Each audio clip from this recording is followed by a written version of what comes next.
Good evening, church. Thank you all for joining us here, especially those who are visiting or those who we haven't seen in a while. It's a blessing to worship with you. And for those who are joining us online, on Facebook, YouTube, or on our website, glad to have you joining us virtually. If you'd imagine with me that you were able to have everything your way. What would that look like? Maybe some of you already do. But all of us have opinions and preferences about the way that things should be, and complaints when things are not the way we want them to be. But what if? Imagine that you were the designer of your own world, and everything went according to your plan. The federal, state, and local governments operated the way you think they should. Your workplace or school listened to all of your ideas and went through with them. And everyone living in your home kept everything the way you wanted it to be and never misplaced your things or changed the settings on your television. Wouldn't that be great? But there's a catch. In this imaginary world, you can have everything your way because you are the only one living in it. You are alone. Everyone has their own world where everything is their way, and there is no overlap between them because where there is conflict and disagreement because everyone has their own opinions and preferences and complaints. And so we all live alone. But do we live happily ever after? I think that's debatable. And yet, this is the struggle of society. As George Costanza often said on Seinfeld, we're living in a society here, and we're supposed to act in a civilized way. He would say this when someone would cut in line ahead of him, or refuse to give him the time, or ignore his questions.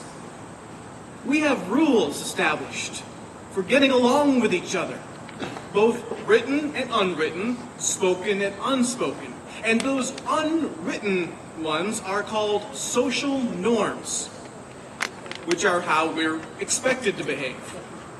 For example, when you walk into an elevator, you are supposed to turn around and face the door. If you keep facing the back, the people around you will feel a little uncomfortable. I don't know why. That's just the way it is. I didn't make the rules. But the question then is, who did? Who made the rules? Well, the answer you get is they did. But who is they? Well, I think most of us can agree on the value of standing in line and showing up on time. Some of our societal norms are arbitrary and seemingly nonsensical. Norms provide order, and we cannot operate as a people without these norms guiding and directing our behavior, which is why there's so much societal pressure to uphold them. And if we challenge those norms and decide not to conform, they might look down upon us. Who is they? Well, the biggest problem is that they are other humans. And because humans are flawed, every society is flawed. Utopia doesn't exist. And we may think that modern society is better than ancient ones. And there are areas where humanity has certainly improved over the centuries. But we're not perfect. And maybe we need to give some of those ancient societies a little more credit. For example, you may be surprised that ancient Israel was in some ways more advanced than we are today. We have been journeying through the book of Deuteronomy this summer, in which Moses gives his farewell speech to the people of Israel before they finally enter the promised land after 40 years of wilderness wandering. They were finally going to be in their own land, their own free people with their own laws. But their laws weren't actually their own, but were given to them by their God. The word Deuteronomy means second law, because Moses was reminding them of the expectations that God had for them. They had heard these laws before, and they would hear them again. It's common for Christians to consider Old Testament books like Deuteronomy to be boring or irrelevant. But hopefully this series has helped you to see it a little differently. As I've often said this summer, this is the story of a people who are in transition, trusting God to safely see them through to something good. And isn't that us right now? In Deuteronomy, that something good wasn't just Canaan, the land flowing with milk and honey, but it is the life that they would have there. Their society would be a good one because it would be God's good society. God was calling them to be better than the surrounding nations and cultures, setting them apart as holy. And when people passing through Israel saw this remarkably good society of people, they would bear witness to the goodness of their God. And yet sometimes we look at these laws with confusion and perhaps even disgust. There are some passages that I'm just not going to read publicly. Like I said, society has progressed in a lot of ways, and so when we see some of these laws, they appear barbaric by modern standards. But it's important that we not compare ancient Israel to today, but to compare them to their ancient neighbors. The Canaanites particularly, who were the current inhabitants of the Promised Land, had some truly atrocious behaviors and practices, particularly their total mistreatment of women and children. And when Israel moved in, they might be tempted to follow suit and to do as the Canaanites do. But God was calling them to be better than the Canaanites. And Moses spends much of Deuteronomy reminding them of that. He wasn't calling them to be perfect. And I think that's where we struggle today, seeing that some of these laws are ancient compromises that are not all that great with a few millennia of hindsight. And ultimately, Israel wasn't that great, neither at the beginning and certainly not later. But that wasn't the point. They had a covenant relationship with God that set them apart, not because Israel was anything great themselves, but because their God was great. They weren't perfect, but God is perfect. And by being a better society than those around them, they were pointing their neighbors not at themselves, but to the God that they worshipped. The second half of Deuteronomy is a series of sort of random laws, but I want to take a look at some of them, the ones in chapter 24. Deuteronomy chapter 24 is where we're going to be tonight. I'll begin reading in verse 1. If a man marries a woman who becomes displeasing to him because he finds something indecent about her, and he writes her a certificate of divorce, gives it to her, and sends her from his house, and if after she leaves his house she becomes the wife of another man, and her second husband dislikes her, and writes her a certificate of divorce, gives it to her, and sends her from his house, or if he dies, then her first husband who divorced her is not allowed to marry her again after she's been defiled. That would be detestable in the eyes of the Lord. Do not bring sin upon the land that your Lord your God is giving you as an inheritance. And this is an example of one of those laws that seems a little bad in hindsight. And I don't want to spend too much time on this, but the context here is that among the Canaanites, women had zero rights at all and were seen as property. Marriage had no sanctity to them. Husbands could divorce their wives just by saying so, if he felt like it, and they would be forced out as homeless. But here and in other places in Deuteronomy, laws are made to protect women from that happening. Husbands couldn't just send their wives away. They had to obtain a certificate of divorce first. Now you may recall that Jesus talks about this in Matthew and in Mark. Mark chapter 10 reads, "Some Pharisees came and tested them by asking, 'Is it lawful for a man to divorce his wife?' 'What did Moses command you?' he replied. And they said, 'Moses permitted a man to write a certificate of divorce and send her away.' 'It was because your hearts were hard that Moses wrote you this law,' Jesus replied. 'But at the beginning of creation, God made them male and female. For this reason, a man will leave his father and mother and be united to his wife, and the two will become one flesh. So they are no longer two, but one flesh.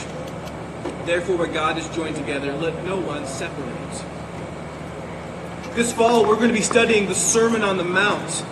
And very often, we'll see Jesus taking the laws of the Old Testament and calling his followers to an even higher standard.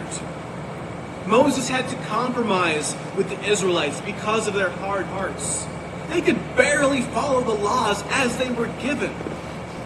But God knew that they could be even better. Not just good in the eyes of the Canaanites, but good in the eyes of God. Continuing on in Deuteronomy 24.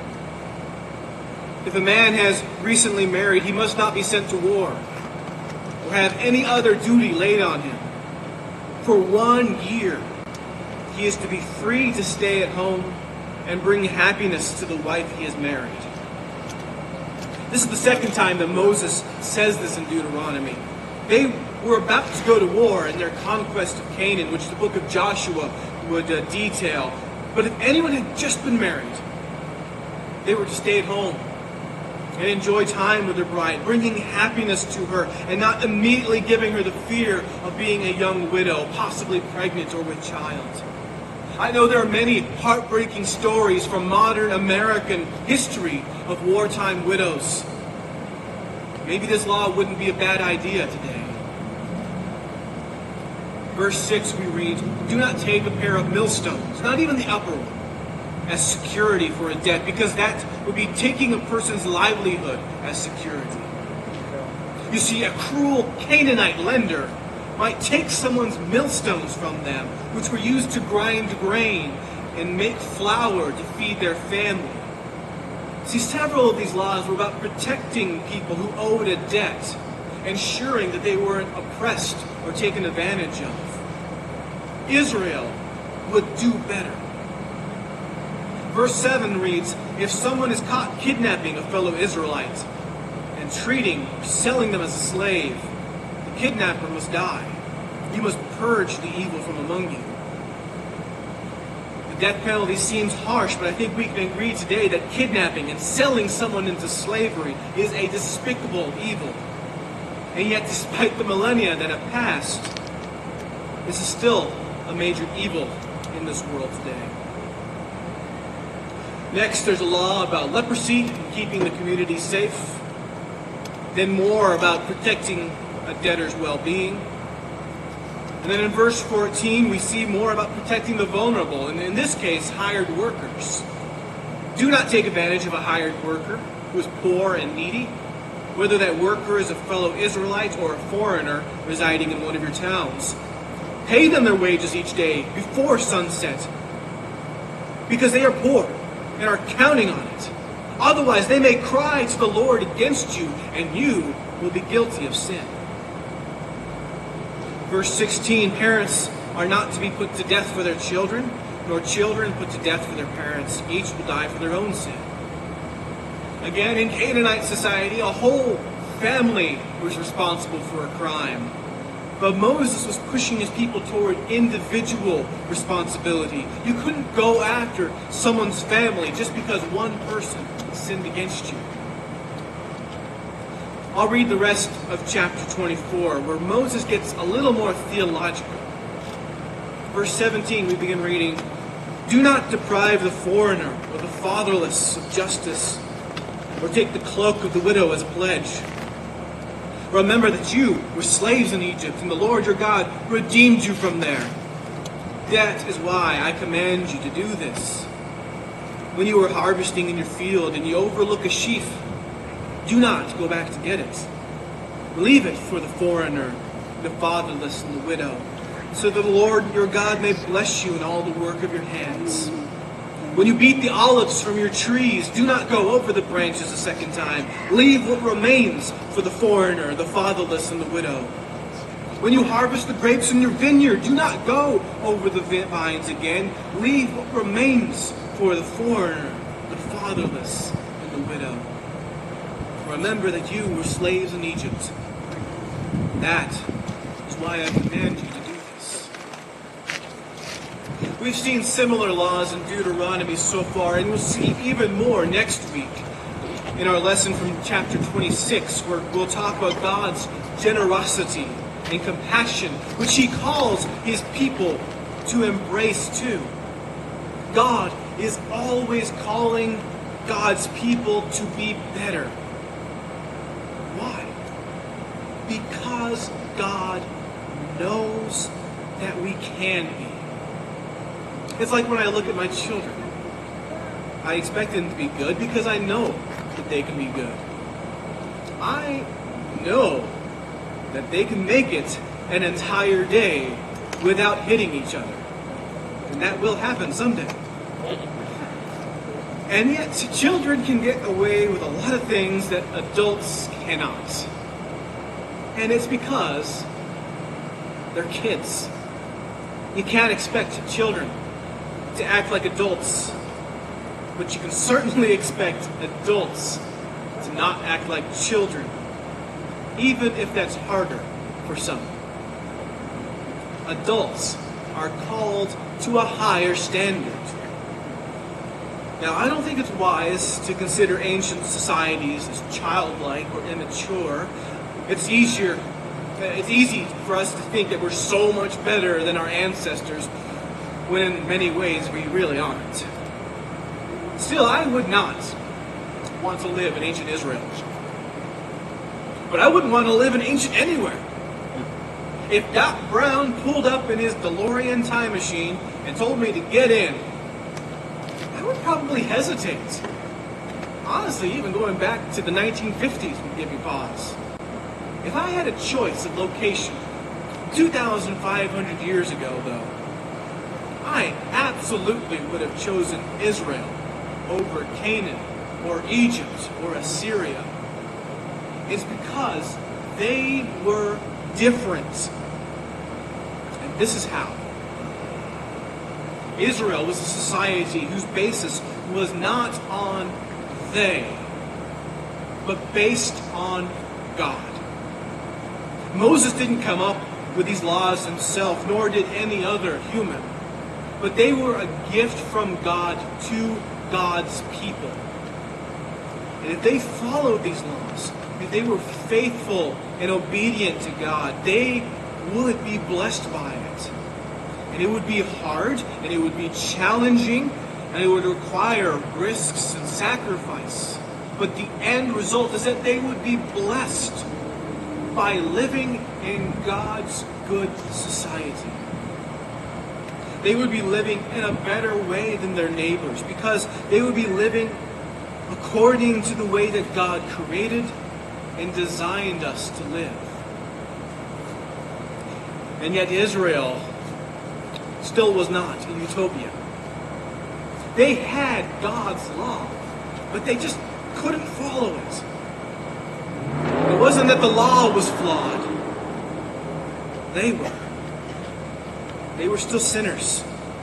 And even though they knew what God wanted them to do, and they knew that it would be good if they did it, they just couldn't follow through. They couldn't meet God's expectations and standards. And through it all, God demonstrated so much grace as a parent shows their child. But ultimately, God knew that something had to change. Something had to happen to their hearts. And so God sent his son Jesus. Jesus followed God's law perfectly, living a life without sin. And he showed us what it would look like. And it looked good. It looked like mercy. It looked like humility. It looked like love. What Jesus did changed the world, not just by teaching and setting an example, but through his sacrifice on the cross, our hearts could be healed from the sickness of sin. Those who follow Jesus and are baptized in his name receive the gift of the Holy Spirit, which moves into our hearts and begins the healing and transformation of sinners into saints. And as a church, we are part of God's good society today. We are a community of disciples following Jesus' example. And God is calling us to a higher standard than the rest of the world today.